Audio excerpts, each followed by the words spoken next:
Canada has been dealing with immigration a long time ago. What they did was erode an institution that was world class. Like there is an old saying, don't fix it if it's working. It was working. But they broke it and they created bureaucracy and institutions, and they're growing the state just there among other things that they're growing. Like when the state grows, they put the hand on the cookie jar, and the cookie jar is our pockets. And right now they want to do our taxes. So they really, really want their hands on their pockets. It's hard to have a conversation about, well, both the economy. You're an economist.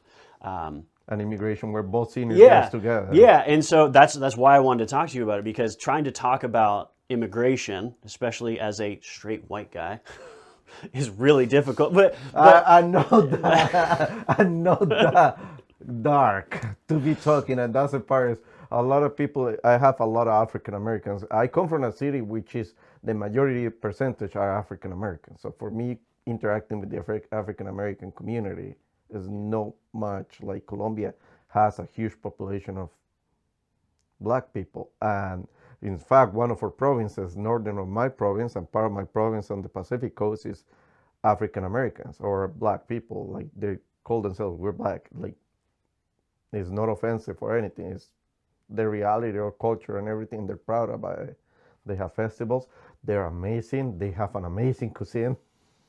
And I think that more comes down to culture than race, and I think that's something that's really difficult to discuss, especially you end up on like Facebook comments and stuff, trying to tell people about like, hey, immigration now is a little crazy, we're seeing a lot more, and the statistics well, it's a cultural clash. This is not anymore migration or anything. This is like when I'm from the Western Bloc, like Colombia has been Western, it's like Spanish Empire, Western culture. Like there is nothing, most of the Caribbean is Western culture. That's how we became as a founding nations and stuff like that. So we apply the Western philosophy, which comes from the Roman philosophy. When in Rome, do as the Romans do. It's not because we're trying, think of the empire or anything like that. Rome, like, no, it's like the meaning is when you're in somewhere else's land, you don't try to change the culture's view and everything. Yes, we can try to divide and conquer and say the Native Americans and everything like that. But I'm pretty sure that right now, the way it is, if we continue with the victimhood and division that we have right now, no nation can stand divided. While we have other superpowers around us, not around the globe, around our borders. The Americans are a superpower. Chinese are a superpower, and we neighbor waters with them. Europe is a superpower. Russia. So it's not like we are like in the best position to be like divided, because others will take advantage of division. And then, sure, some people will burn the castle to roll over the ashes. But last time in history, I checked that normally they help you, but then once you're the subject, you're not end up in a very pretty situation. I mean, we technically still live in a monarchy. We're a constitutional monarchy. That's one of the first things they teach you when you become a Canadian citizen. And a lot of people just do that course and everything like that. I'm into geopolitics. I found a lot about the Canadian culture just by learning about the citizenship. And it teaches you a lot about the model to kind of just to one, walk well with the society, assimilate well, synergize your culture with the Canadian culture. One of the things that it says there is Canada is a multicultural nation, multiple cultures with a synergy. And right now, I was watching last night a video of Brampton and people celebrating their festival from a certain culture and carrying swords in the middle of the street, kicking out white people just because they were white. And we're curious about that, and then just wait, that's a little too, like, you want to be welcome in a nation and your culture, you're doing it the wrong approach, because now you're just showing yourself a weapon in front of in another nation to protect your culture, but you're in somebody else's, where they grew up, were raised under different cultural standards. You're becoming a threat to them. And the problem is that will not only affect your people and your culture, it affects everyone. My kids are half migrant, whether like some people like to admit it or not, because they see me for many years here. Some of them think I'm part of the community. I know where I came from. I know my rights and my limitations. I asked to join the Canadian culture. That's putting it in simple terms. That's when you move, you migrate, you ask to join. You don't impose yourself, because therefore that's just a threat. That's something that Nicole and I have talked about a lot lately too, because her family is Dutch immigrants, mine are Scottish immigrants. Like, we came back during the war. Hers was, I think, the 70s, 80s. And so she talks about how her family is such proud Canadians that they came here to become Canadian. And not that they abandoned their Dutch culture, or not that we abandoned our Scottish culture, but that you become Canadian and you assimilate to the laws and the culture and the way that things are done here. And I think more and more we aren't seeing that with newer immigrants necessarily. And I don't know how much of that is propaganda. Well, there's a lot of propaganda, like, is what we perceive and we see. If people don't start posting videos and stuff like that, and we have now a lot of censoring laws, whether we want to admit it or not, we've been censorized a lot over the last 10 years. We've been censorship to stay quiet and just stay under the status quo. And the status quo was broken before. We didn't break it. We just, we hope that democracy was going to work. And it is working. But when you start creating these kind of ruptures, people are going to fight back, because it's like, I'm from Colombia. My family is like half native and half, Creoles. It's a Creole. In Colombia, we don't look for like the family tree, because there is a huge mixture there from slaves, from Native Americans, from Europeans, and even from Jewish communities and from Middle Eastern communities. Being a trade hub from many years, many centuries, Canada has a mixture of cultures in Colombia alone itself. That confuses a lot of people, why we are so different compared to other Latin American communities, because the location has been a trade hub for many centuries. So a lot of commerce goes between the east and the west through Colombia, and then it gets moved to like Brazil, that part of the Amazonian, South America, or the Andean South America through Peru, Ecuador, Chile. But the point of a start is always Colombia there. And I try to see what was different there than's happening here in Canada. And we didn't have much of a difference. In fact, one of the things I love about New Brunswick compared to when I moved to Kitchener and everything like that is New Brunswick culture is the closest I have found to my assimilate to my Colombian culture. Really? Like, there's no much like the way of cooking, the way interacting families and stuff like that, the closeness of the families. Like, I'm from the coffee region. My family is from the coffee region of Colombia. So like, it's a closeness in the family and stuff like that. December and the food is a staple compared to the gifts and everything like that. No materialistic, is more, I love the food. So from an economic standpoint, like, we've already got quite a bit of division between cultures. I mean, there's subtle and not so subtle racism between cultures and people that are coming in. I mean, you read racism is going to happen. Well, you read any Facebook comments on Tim Hortons or any of the immigrants that are coming in recently, and it's just disgusting to see what people feel. And I think that's bubbling up. That's more ignorance, and that's just that's disheartening. And then you add to that salt to the wound that we created a system where it's cheaper to hire somebody from another country, bring them here to work compared to our own national people here. Like the duty right now is first Canadians, and I'm saying this as a migrant, is the duty is first the people in Canada. That's the duty, the people that are paying the taxes, that are maintaining the government. Then we can provide the support. Yes, when we have a surplus of wealth, we can share our wealth and everything like that. And then, sure, you want to experiment with social programs and stuff like that. Sure, experiment, because that brings innovation. If you don't try and fail, you don't know if that was going to be successful or not.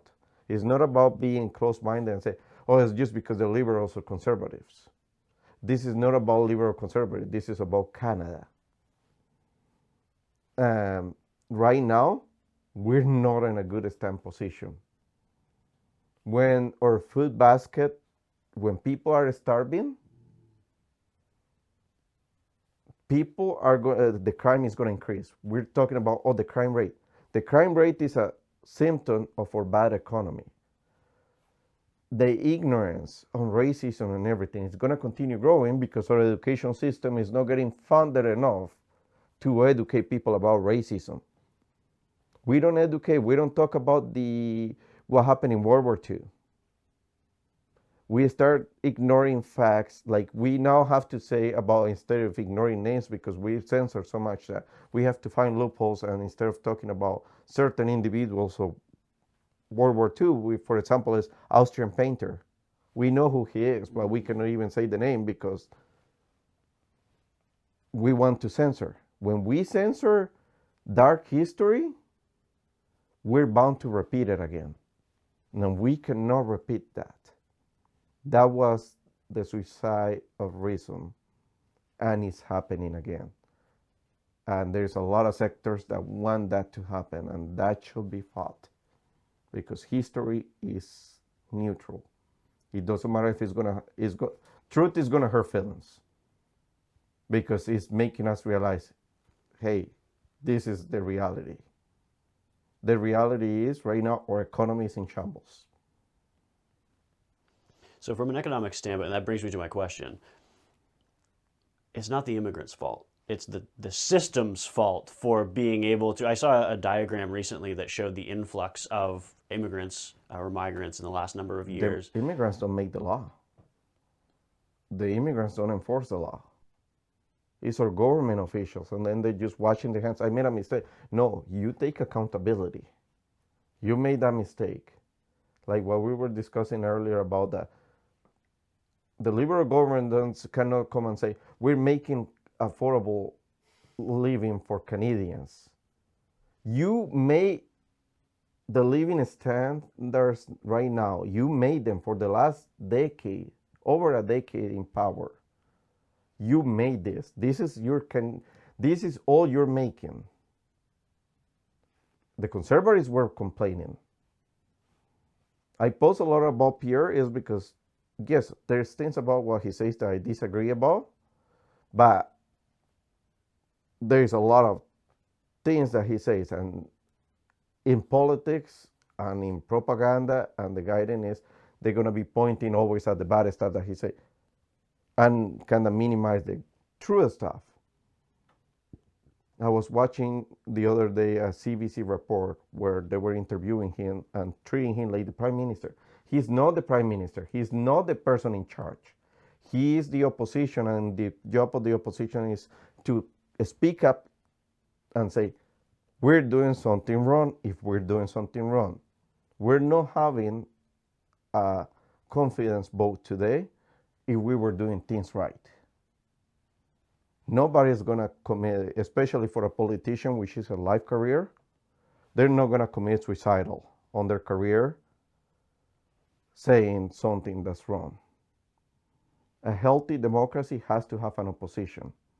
And I have heard already liberals, some NDP members saying this is an existential issue, for not saying terms that can get censored online. Um, when you say existential, you're saying your existence affects me.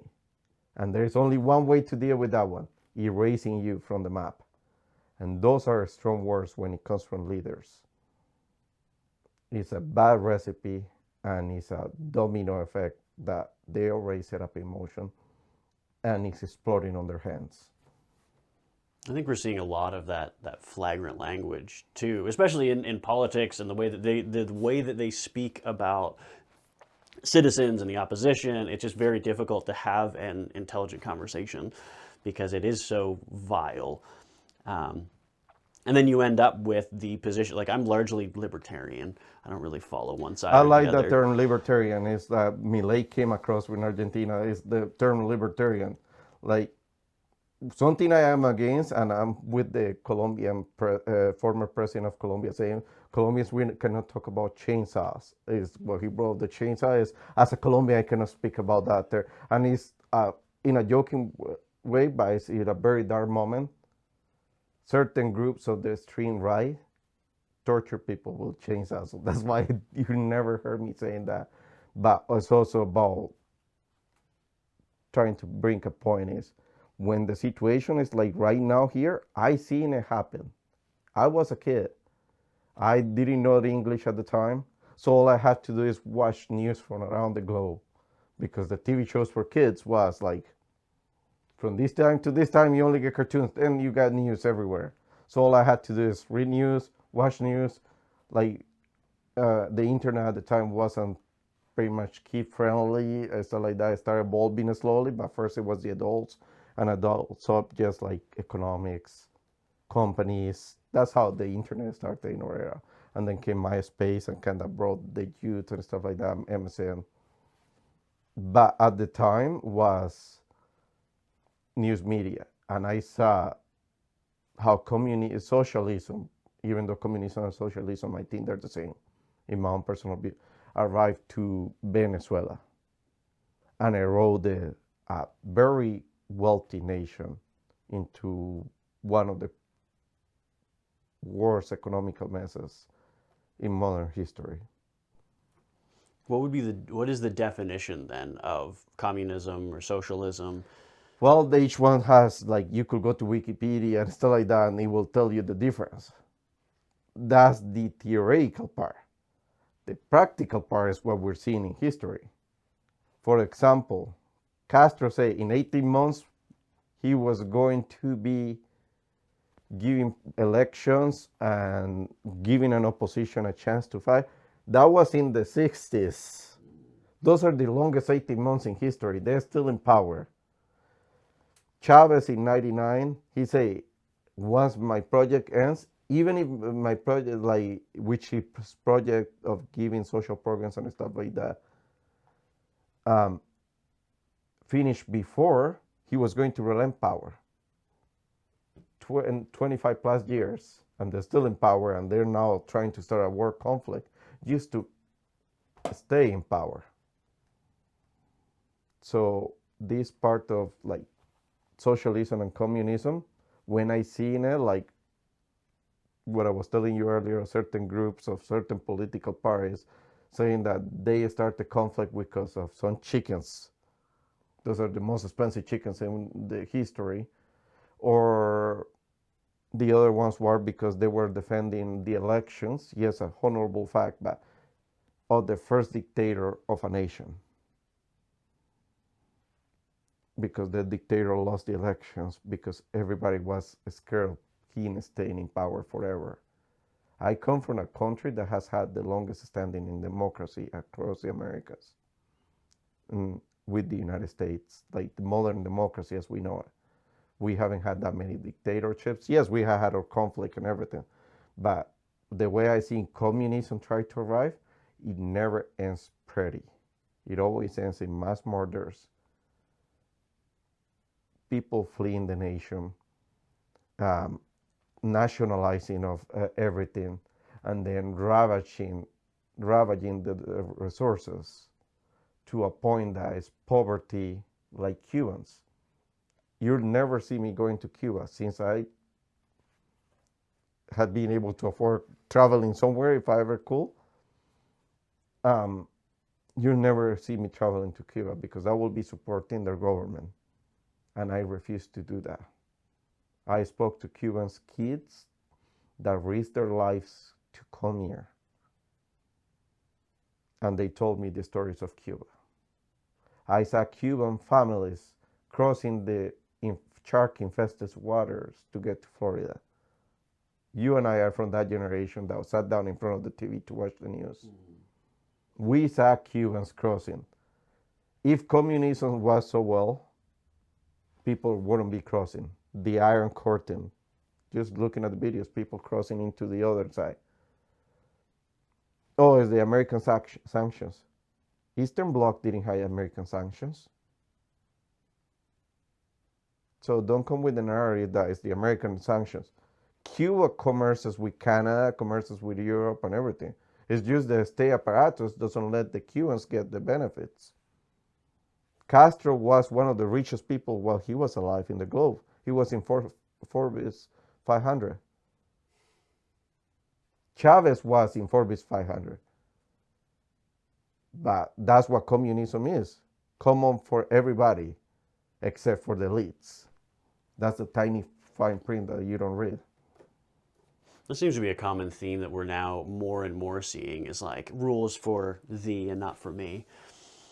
Because you see that with regards to the green energy stuff and how they use less carbon, right? While people are you're flying in your jet to another country to have these meetings for the G7 or whatever.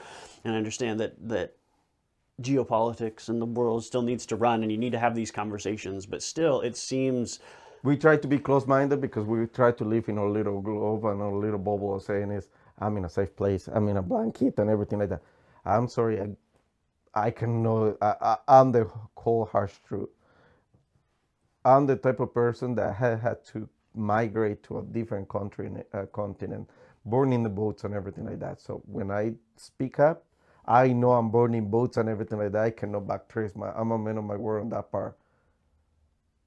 The war, geopolitics and the war needs Canada. And whether we want it or not, we can be territorial and say, oh, they're not coming here. We cannot stand against powerful nations and their national interests. We created a global system and then trying to stop the global system from coming into Canada. I'm sorry, that's not how the rules work. In theory, it may work. In reality, we're seeing it's not working. So as an economist, what do you see is happening in Canada right now? I mean, today, I think the budget is getting announced. We don't know what that's going to look like yet. But what have you... The thing is, this model, we don't know. There's nothing like... This is modern era. We're a changing of era. The era of artificial intelligence is here. The era of the electric car is here. The combustion engine, yes, it's coming to an end. Hydrocarbons are not going to go away because we produce plastic. Electric cars consume plastic. But at the same time, we're also having the issue with the CO2. That's not deniable. So the scientific method, I'm not going to deny that because I'm pro a scientific method. At the same time, saying that we're going to decarbonize the world, that's ridiculous. Carbon fiber is carbon. Electric cars use carbon. Space industry, military industry. So that part is about the carbon tax is more of the government trying to finance themselves because they know they are over the spend limits and they coming out with these ridiculous taxes to just collect money to maintain a standard of living that we're not supposed to be. We're consuming more than we produce. Anybody under a household knows that if you're gaining more money and you consume less, you have a saving. If you know how to live within your means. And then once you create that saving, hey, maybe I could use some renovations, some expansion, improve the method of living. That right there is the biggest thing that scares me about what the Prime Minister has been talking about lately with regards to investing in Canada, all these investments. We don't have any money. We already have a deficit. We have a massive debt. The taxes that we're paying right now are paying the interest on the debt we have. If that budget passes today, Canada is in trouble. And I'm not saying it in a neutral way and everything like that because I don't want to be censorized or anything like that. But if the way they leak information, the little leak, because unfortunately I'm not a person from the government, so I have to go and burn my eyelashes scrolling through media left and right that looks like crazy. A lot of people say, oh, all you do is staying on the cell phone. Yes, because I'm a little guy. I don't have the means to go with a big corporation that can hire multiple people to scan everywhere. But if I want to be realistic and know what the problem is, I need the numbers. And the more data I get, the more assumption I get. Right now, our Canadian dollar is shrinking. Our expenses are growing. This is accelerating to like exponentially. That we don't know where we're going. There's no mathematical model for what we're doing right now except the French Revolution. And the last time something like that happened, new borders were born. And we're here in Alberta saying we want to be independent.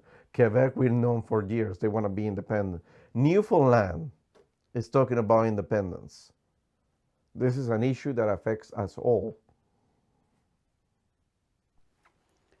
What do we see if the budget does pass then? Like, what does the next 18 to 24 months look like from an economic standpoint? I don't want to say without seeing it, but given the little leak information, given the speculation that's already out there, yeah, what would it look like then? The private sector is living. The private sector is living. We saw the example in Venezuela of similar examples. The private sector didn't leave, they got nationalized. That was in recent history within the last 25 years. What happens is they also have the experience from Cuba, where they nationalized and they lost a lot of money. The private sector is not taking a straight trick. Like my grandfather used to say, once it's acceptable, twice mistakes can happen. 3 or more, you like it.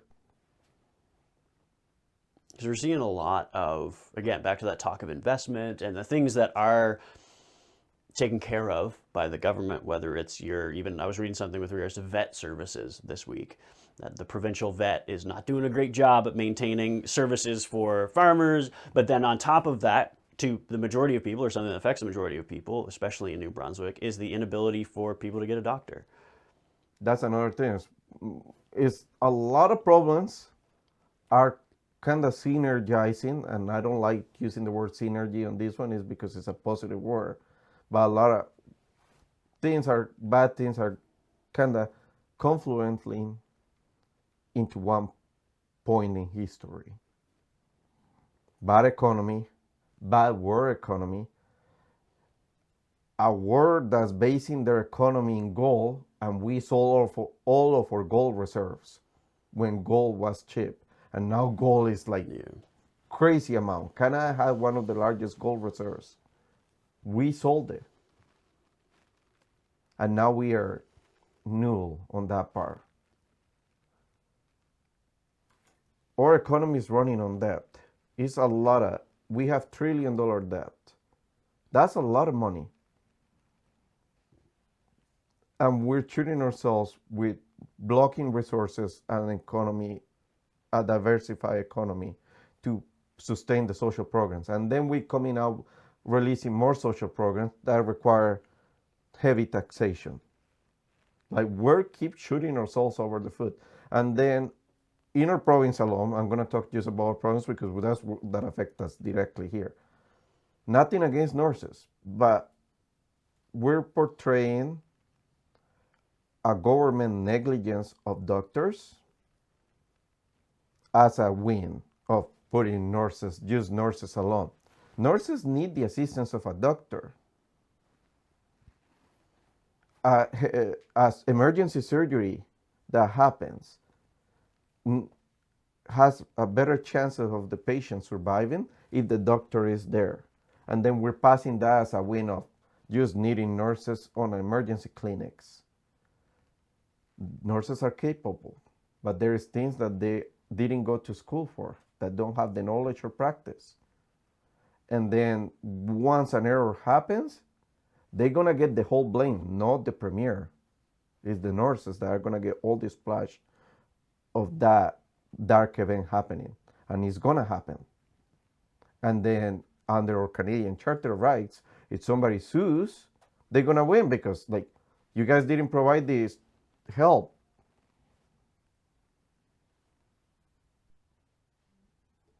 It doesn't seem like we have. Is that the reason? Sort of back to what we were talking about with regards to immigration. Is that the reason potentially that so many immigrants are being brought in to be able to bolster the economy through taxation, to be able to? That's one, but they're not working because there is no employment. We got no employment here. We got no, like, we don't have affordable housing. We have a state apparatus that eats all the resources for affordable housing because you have to pay the secretary, the director, the officer. All of those are salaries, 30, 50, 70, 80. Like, that's money that could be put towards building a home. And nothing against providing employment, don't get me wrong. But the government cannot be the executor of jobs. They need to allow the private sector. I'm a capitalist. You have to diversify the economy. You have to leave the open market. It brings innovation. Like competition draws innovation. It's capitalism 101, economy 101. Monopolies kill the economy. And all we're doing now is monopoly. Like our prime minister went to China, not because he was looking into the world interest of Canadian. Canada right now is an open market for the electric vehicles. So whomever monopolizes that, and China is the largest producer of electric vehicles around the globe, becomes the top, like whomever gets that money, revenue, somebody's seeing it as a monopoly. Oh, I could get all that revenue. Leave it open. Don't put, because that's stagnating our economy. There's so many ways that we could grow as a Canadian market. There's so many resources we have. I mean, from forestry, from, I know people don't like it, but mining, from our natural resources. A lot of people hate for me mentioning manganese. Oh, it's one of the key elements for to keep artificial intelligence living. Like if you study the age of the Industrial Revolution, there were nations that were opposed for the Industrial Revolution. Britain became an empire because they embraced the Industrial Revolution. With regards to that, I've heard both sides of it, and I used to be quite anti-mine because like it's so close, you're scared of it. But I think in that regard is where the government needs to step in and be able to, okay, let's have the regulation and let's have inspection. Let's increase inspections. So that's the job of the government. Yeah. It's those key areas where they need to kind of be the judge. I don't like calling it arbitrary. There, they need to be the judge for a fair game for the market, but also the corporation doesn't abuse. Hey, try to cut ends to earn more profit, and then affecting the well-being of everybody in the area. There is ethical mining around the globe. We're in a modern era. There's been models of proven, but we cannot shoot ourselves when we have one of the biggest richness that will be running the modern era for the foreseeable future right beside us. It would be great to be able to utilize it. But yeah, like you said, when you've got too many regulations on companies, and I think the problem is because we have those monopolies or oligopolies, people have just general distrust in corporations. Because you see what's happened with organizations or companies like Loblaws, you see what's happening with companies like Bell and Rogers. Monopolies. Yeah, and so when you see another large organization trying to take on a big project, it scares people. That's the thing is, you're confusing monopolism with capitalism. Our government has grown so much that it has allowed monopolies. and Loblaws, President's Choice, and everything. We don't allow other companies from around the globe. Like we had a couple of years ago that we had the highest cell phone rates, ridiculous. And then it was social media that helped us spreading and complaining to the government to allow other players to come in into the game. We had experienced the data there. I remember paying an arm and a leg for a cell phone with just megabytes of data while the globe was already in gigabytes. So how do we change that or help that situation to take us from monopolies or this decentralization that has sort of happened both in the agricultural sector and in telecoms or just in general, to be able to or centralized, I guess, with these companies, to decentralize it to something I talk about often is farms, local agriculture. If we had more farms everywhere, more people would have access to food. We see record numbers of Canadians frequenting food banks now. It's ridiculous. It's a crime already. Yet we still see 60%, 58% of food produced in Canada goes to waste, whether it never makes it to the shelves in the supermarket or somewhere along the way it gets rejected because it's whatever. Because it's ugly, and that's ridiculous. Like we come to like a tomato has to be pretty. I'm sorry, I'm gonna eat it. It doesn't want to be Jennifer Lopez. Right now, corporations need to allow other players in the game. They're capitalists too. They went to economics. That's the first thing in the first year of economics that they teach you about monopolies and the difference on the economical models. We need to be realistic. We're part of a nation. We need to play together because if the nation disappears,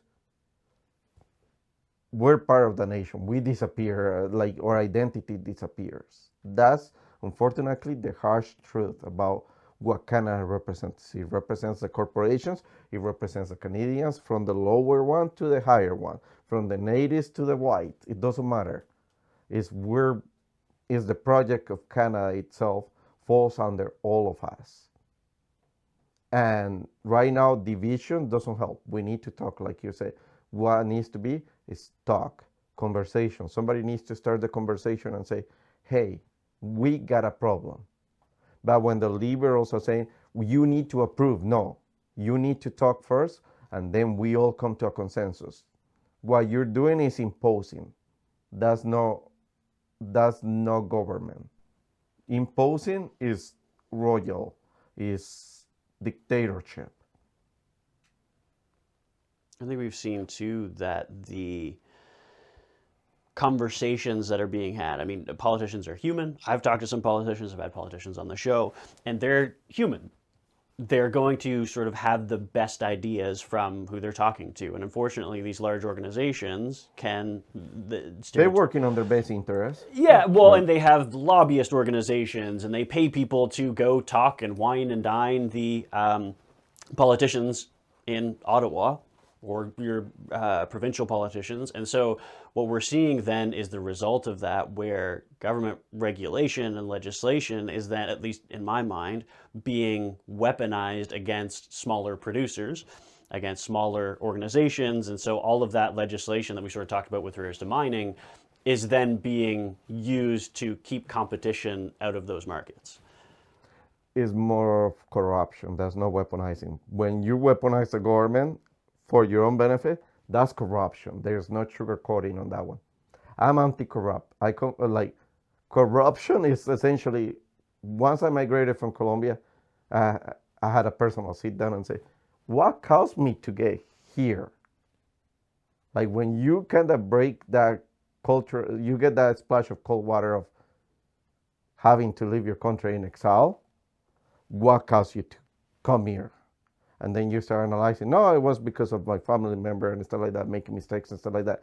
But then what caused them to go there? And then you start analyzing then you come to the corruption. I come from the era where there was the policy of lead, bullets, or money instaurated by somebody who's seen as a Robin Hood. He wasn't a Robin Hood. Period. I don't even mention his name is because he can be stigmatized. But I'm from a city that saw that dark hand putting bombs, and my family got touched by that. I'm anti like that side. I'm anti-corruption because corruption, if we see it, is killing Canadians now. We're having corruption problems in Canada. In my life, I never saw that happen. And it's being denounced by our own political opposition. The ethics committee has found people guilty, but nobody is going into a trial. So what we're giving is a precedent of, hey, if you commit a white crime and you're rich, you're exonerated from the law. You're a first-class citizen versus second-class citizens who make a mistake, is classified under a crime, and you go to prison. We're creating two types of citizens, and that's wrong in every single, when we're a democracy. We're a constitutional democracy, but we still have the democracy part. We still elect our government. We still make our government accountable. Canada is not an old country. It's not 200 years old. It's still new. It's still a project developed. We still have a huge chunk of the land to develop across the north. But right now, yes, we have all that land there, but we don't have the resources. We don't have the roads. We don't have the infrastructure to develop there.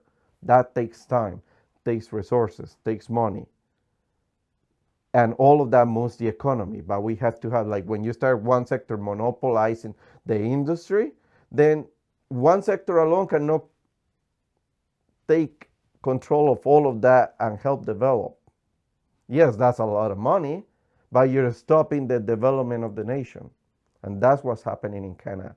That's the biggest issue. Corruption is causing us to bleed our money, is taking it out of people's pockets, is causing a trickle effect into a lot of things, from education, from our health system, from our police forces, from our army. What happens when every single part that's vital for the nation breaks? You don't have a nation. So how do we fix it? What from an economics? You're asking somebody who had to live there is still thinking about that. Communication, dialogue. Like, our government officials need to be big boys and sit down. Yes, we hate each other. We don't like each other. Your ideology or anything like that, but we have to synergize something because people are dying. Because we're seeing so much of that, not just corruption, but a lot of that bureaucracy that's been established. And I think regardless of whether it's municipal, provincial, or federal, we're seeing a lot of, it's not so much the figureheads, like you've got your... It's the people running them. Yeah, you've got this whole machine underneath of unelected bureaucrats, of people who just take the money and things get handed around. And you can look at Mark Carney or you can look at Pierre Poilievre and you can be upset with what they talk about. But that's the funny part, and I agree with you on that part a lot. We need to trim. I'm going to speak it in cold, harsh terms like a farmer. We need to trim the fat.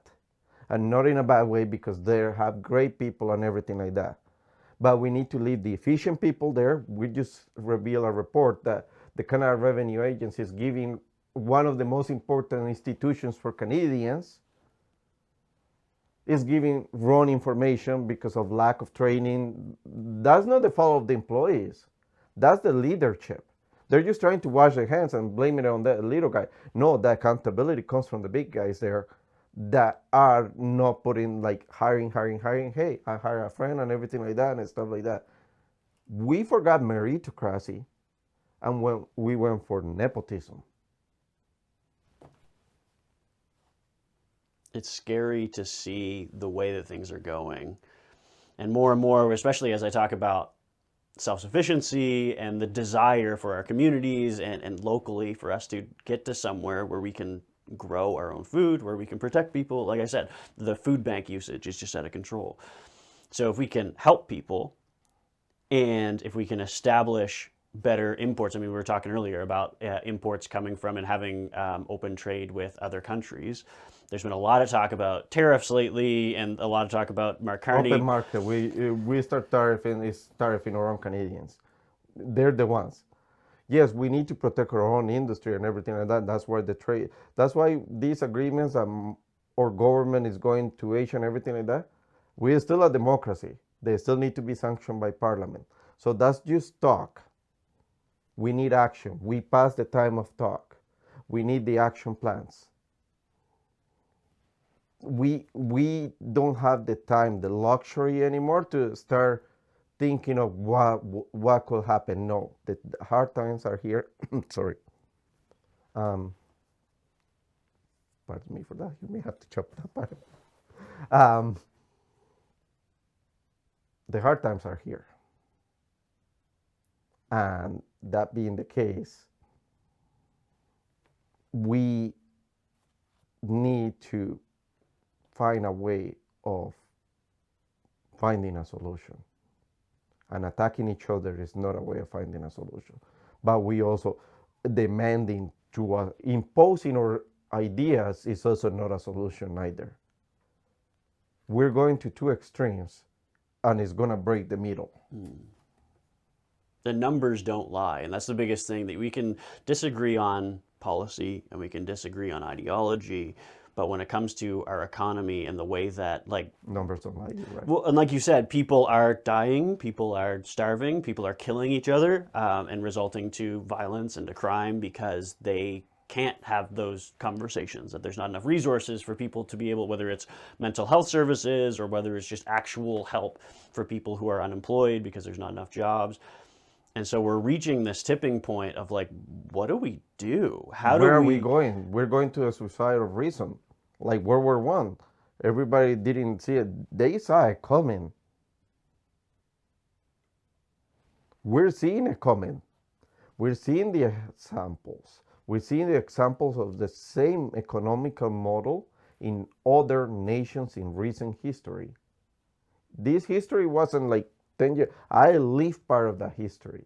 I saw it coming. So it's no gaslighting myself, and I'm not going to let others gaslight me, telling me that it's flowers and hugs at the end of the rainbow.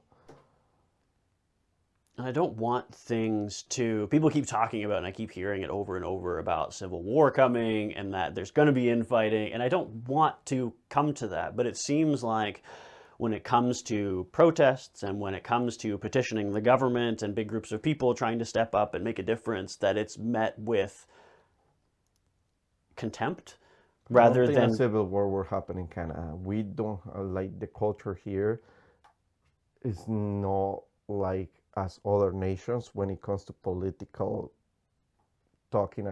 Like, I know more about Canadian politics than Canadians themselves. And I find it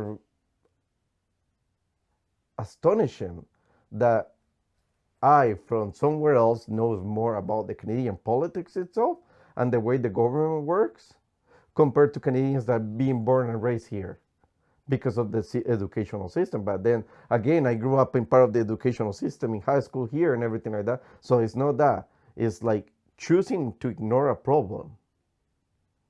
You don't. I get people asking me, "Why do you watch so much news?" They lie. Because yes, one part lies, the other part lies.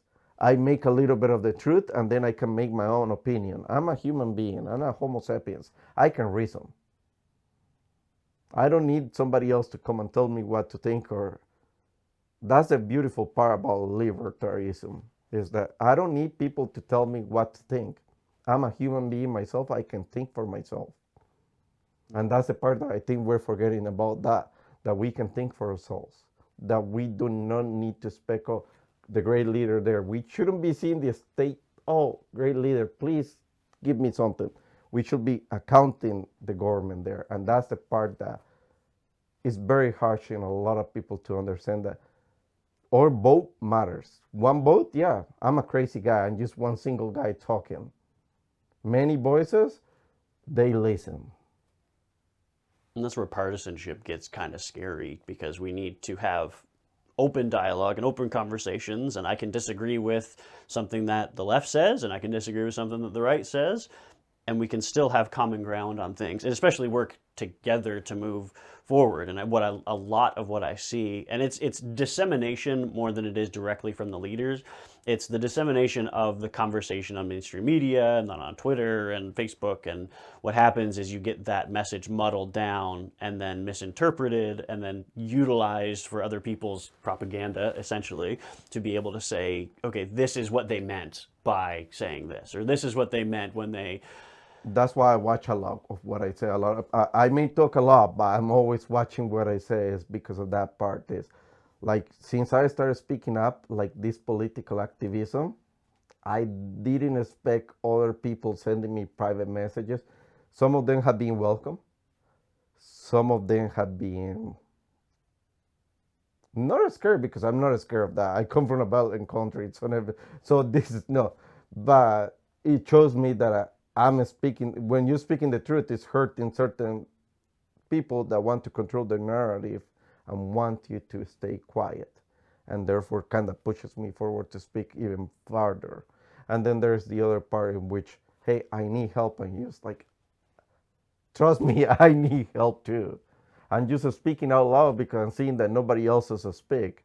If it was up to me, I moved from a city that's larger than Toronto in the metropolitan area surrounding, older than Toronto itself too, to the little part of Appalachia and to the little dark part of a forest. It's because I like my privacy. I don't like being in the public. But when things are bad that are affecting my son's future, I will speak up loud. I don't care. I even will be gladly give my life, because I know that speaking the truth eventually puts you into a target to certain people that want you to stay quiet. I'm not scared of that. I wish more people were, because it seems like so few people are open with what's actually happening. I'm the same way, or I get messages from people that are like, hey, thank you for talking about this thing, or thank you for saying things. And it's opening that dialogue, whether we agree or disagree, but being able to have those conversations and say, here's maybe something you might have thought about, or here's something that might be able to make that a little bit better. And it's not calling for sedition or anything, because our institutions were working just until recently, the last decade. We were one of the top nations. Economically, we were part of the G5, G7. Canada saying was like a strong word, like we could negotiate equal part to part with the Americans. I even impose ourselves above them in certain things in negotiation tables. So it's not that our system was always like this broken. No, it was an idea, a project that didn't work. And that's the part about democracy, is when the project doesn't work, gets scraping elections. But when you start creating laws and monkey laws to kind of put yourself as taking power, then we have an issue, because now you're trying to erode their democracy, and what you're trying to show up is the intentions of staying in power and be the eternal leader. And democracy preaches that there is no eternal leader. Yeah, we need the opportunity to vote somebody out if we disagree with you. Yeah. It seems like there was a shift since COVID, that things changed economically in the country. Like 2019, 2018, things were going okay. 2020 through today, it wasn't a shift.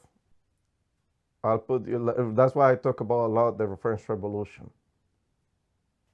Let's put it this way. We had started getting the forest fires. Like that's around the era where the forest fires start happening across North America really badly, and then getting worse per year. I'll give you the example. The French Revolution didn't happen because of until the Little Ice Age that affected all the crops of wheat across Europe. We know that in history. They even affect North America and caused the American Revolution down the road later on. The French didn't want to diversify their economy from wheat to potatoes compared to the rest of Europe. That caused their monarchy to kind of everybody get hungry.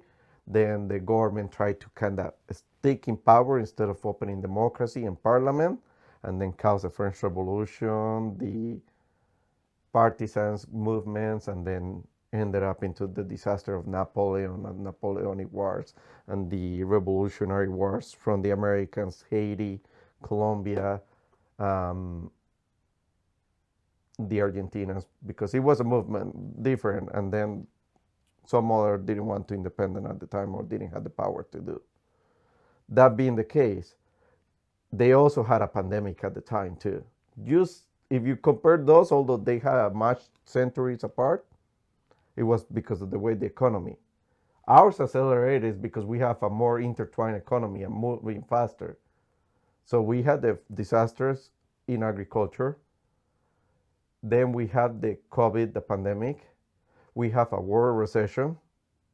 Well, multiple ones, 2008, then there was one in 2013 a little bit, and then 2019, 2020, and now this one. And not only that, we add to the sprinkle and the cherry on the top, we had a conflict in Europe. When everybody was saying that the moment a conflict started in Europe, in the South China Sea or Pacific Sea, there, Panama is another one, or the Middle East, a World War would start. That has always been the status quo. We have it. So I'm not astonished for the way the economy is we had the model. We're just too afraid to think of maybe I'm seeing something wrong. Maybe I'm seeing something wrong. And we keep going up, maybe I'm wrong, and things are proving right, then maybe we should discuss, maybe we're not wrong and we're just trying to hope for the best, and the best is not coming if we don't act. You got this far in the episode, so you should consider joining our Patreon. You can join either as a free or a paid subscriber. I prefer paid, of course, but over there you can interact with other members of the community. It's better than your Facebook, your Instagram, your YouTube. You don't have to be beholden to the algorithm. You can get emails when we send out these episodes. We can give you updates. You can ask questions that I would ask of my guests here. Go to patreon.com/homegrownshow where you can interact a little easier. We can have conversations. You can suggest guests that should be on the next episode because I want you to have a say. And otherwise, I don't get paid for doing this. If you want to support me, go to patreon.com/homegrownshow. You can support us directly right there. It's a cheap option to be able to support. If you enjoy these episodes, do it. Support it. Or at least just join as a free member so you can support us by continuing to listen to or watch these episodes. Back to the show. The change point always seems to be with regards to agriculture, because if you control the foods, you can control the people. And if you have a drought, if you have farms going out of business, I mean, we've made such a fragile food system such that it's pretty centralized towards just a few number of large corporations rather than many, many small farms, which largely Canada was built on. And I'm wondering if we're doing that by trying to follow the similar example of other nations that did it on the 20th century and haven't realized that that model also brings starvation later on down the road. Why don't people see that? We see it. We just choose to gaslight ourselves. Is it because we're so concerned with other more important things that... Human nature to run away, like fear, high. We evolved from fear. We weren't always at the top of our game. We were the prey. Yes, I'm a Christian and everything like that, but I also believe in the evolutionary model. And yes, you can combine both. If you ask an engineer, for example, hey, how do you build a building and stuff like that, and the architecture and stuff like that, he's not going to explain it to you into that complexity. Hey, I made this, it took me this. No, he will explain it into a simple way that it will look like 7 days. That at the same time, what we're right now choosing is we're afraid to realize that our system broke, and it broke years ago. And we had been hoping that the right people are in power, but the right people do not seem to be in power. And we continue down a path where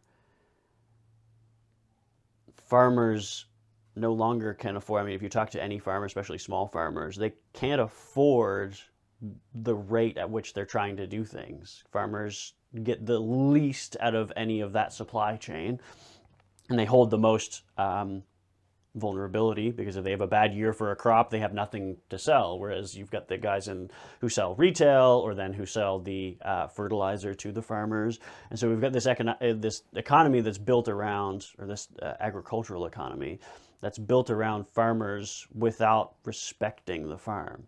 That's the thing is, yes, because they're not seeing profit. How can you respect something that's you're struggling to? Anybody who's done farming without tools. When I started farming, I had a little pogo stick that my ex-wife used to say, "That's your pogo stick." It was one of those little manual tillers. I did enjoy one because I was doing the exercise work, but also because it was cheaper to get that one than a garden tiller and everything like that. So a farmer spending money on a tractor that costs millions of dollars. Anybody who gets a tractor, that John Deere tractor, knows that that's millions of dollars, and then the maintenance is an arm and a leg. Then you get to get the seeds, and all the seed manufacturer providers do make you sign a contract. You cannot say the seeds for the next year and everything like that, which is fair. They had to do research and everything to get the best seeds and everything like that. As a capitalistic, I see the part there. At the same time, we also have heirloom seeds, and then blocking them. You see the dark part where we're going is now you're trying to control that part too. By not allowing diversify on seeds, we also killing our own species, because if something happens that makes this seed sick, we don't have a way to kind of counteract that and come with a replacement. That also as the taxes. We tax the gasoline, we tax the tractor, we tax the land, we tax the seed, we tax the fertilizer, tax over tax over tax over tax. By the time it gets to the consumer, we got strawberries, 400 grams of strawberry costing $3, which is about 6 or 7 strawberries. We just see 400 grams. In reality, 6 or 7 strawberries. And it makes it difficult for farmers to be able to compete with the larger organizations that are then being subsidized by massive distribution companies. What I think I see happening is these larger companies are buying up more and more of the supply chain. You've got the retail, you've got the distribution, you've got and in some instances they're actually buying up the farms. And so we're pushing more and more of the smaller guy out. But also those businesses started from farmers too. That's the part that we don't see. The behind part is a business had to start from somewhere. And that's where I recommend a book for you if you ever had the chance, From Good to Great, from Jim Robbins, where he explains 2 companies of the same type starting at the same moment in history with the same resources, and one goes great and the other one just stays good. That's the problem with farmers and these big companies. And then that's where monopolies come in, and that's where I'm against PAR, is when you try to monopolize and don't let the little guys grow, then we don't have a diversity on the economy.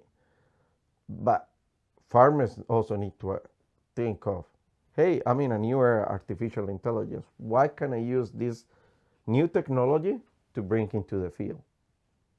But we also see a lot in these farmers around here is, I don't want to change anything. It's working now. Like, yes, the system don't fix what's not broken, but it doesn't say don't improve it. If we would have left vehicles the way they were in the 1900s, we wouldn't have fast cars and race cars and stuff like that. We wouldn't. It was the motor engine that caused the evolution of airplanes. If we were to stick to no evolving, and it had to start from little guys, and that's another example of little guys starting. They started from workshops and became into the greatest manufacturers that are running economies and affect the GDP of a nation.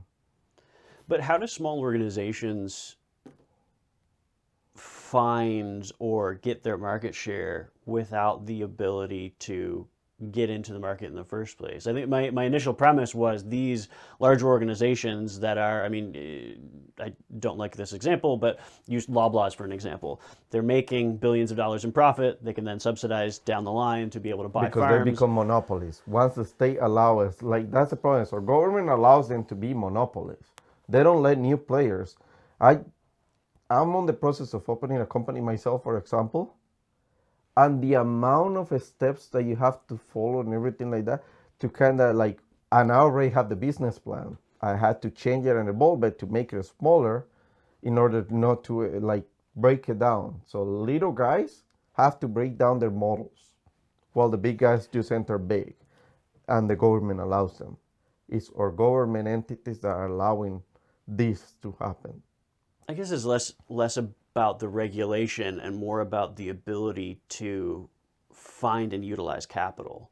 Because there are small organizations, in order to get a loan or to get money to be able to do something, especially in agriculture, a lot in SaaS and in different developments with AI and with technology. But when it comes to agriculture, to get somebody to buy in or to get a larger organization to buy into something like a small farm like we have here isn't as profitable. It's just not a profitable industry. So when you have a, believe it or not, but if you innovate and everything like that, like new technologies, we don't have to have large spaces. The Israelites are cultivating in the desert. Holland is cultivating in wintertime for Europe. Like the modern era is like when we, and that's the thing is, what it brings back to innovation, where you're talking about all farmers and growing. We're still used to the old way of thinking of you have to have large plots of land, cultivate and tilled and like large. Yeah, sure, we can have that. We still need that. But we also have to welcome new technologies. There's new technologies that allow cultivation in smaller spaces and allow more yields per square meter than having a larger farm and can be more eco-friendly. And that's the part is that's where a banking system needs to work in. They need to support that because starting a business enterprise like that requires resources that people like just going for education, learning that, then experimenting a little bit, buying the plot of land and everything like that. A small person like us already consume 90% of their resources. Then you go to a bank and get that loan. That's where you get blocked from there, is because you cannot move that part to be able to innovate and do the next jump. We're blocking ourselves. We're blocking innovation. And then somebody else comes with a non-profit organization, and nothing against non-profits that are no towards the well, and there's a lot of cases there, like the Green Slush Fund, for example, that are not even eco-friendly or anything, that are in pro the nation and get the resources. And I'm thinking the small guy had a much robust plan than the big guys, and the big guys, just because they were big, got the money. I think that's a talk also from the financial system that needs to be looked into and thinking, hey, let's look at the business plans that these people are bringing and let's help moving the economy, because the Canadian project, the nation itself, the project of the nation itself is failing. And we need to stop it, or there is not going to be a Canada in a map. And that's terrifying. It's scary, especially trying to live through it and trying to figure out, like you said, what is it going to be like for our kids or our grandkids? What happened when the Roman Empire fell? The barbarians came. History has proven when an empire goes down, it never ends pretty. Soviet Union, the recession, the Yugoslavia, Colombia, when the great Colombia fell, like the United States of Colombia, that was Panama, Venezuela, like all of these conflicts from Latin America are because they broke from an empire and still going down. Canada didn't have that. For some reason, Canada maintained that and sustained as an entire nation as a project. But the last decade has eroded that project. And I'm not sure if it is by design or by just lack of foresight. And I'm thinking it's the latest. And that's scary when our government officials don't have foresight on, hey, if I do this law, how is it going to trickle effect down the road? I feel like we see a lot of that. I think the carbon tax was a prime example of that. And they were warned by everybody. Well, in other countries that had put on similar taxes had said like this because doesn't... they're not looking at data, they're not looking at the science. Liberals say, oh, we support the school, we support the teachers. If you do that, then you will be supporting the scientific method. The theory, the economical theoretical theory also supports that method. And nothing we're doing right now supports that method at all. And I'm being secular. Yes, I'm a Christian, but I'm being secular because our government needs to remain secular. We're governing for all religions, for not mentioning any. Yeah, it needs to be without emotion and with it. Again, back to the dollars and cents. As long as you can make more money and help people make money, because you can't tax a nation into prosperity or into wealth. No government has supported tax like crazy. The Americans became independent from England because of heavy taxations. Latin Americans became independent first because of Napoleonic wars and everything like that, but then because nobody wanted the taxation of those wars into the nation. Juan, thank you. I appreciate you taking the time. No, thank you. It was a nice pleasure talking to you. Talking, and there's a lot more to talk. Yeah, talking about economics and talking about geopolitics is not my forte. It's something where I prefer talking about food and about biology, but it's something that has been top of my mind lately because of what's going on in the country and stuff. And so being able to talk to somebody who is a little more versed in it than I am is... No, thank you. I don't like to think that I'm an expert on this, but it's scary when you even know more than certain people in certain positions. That's very concerning when it comes to that. Is because like I don't like being on the spotlight.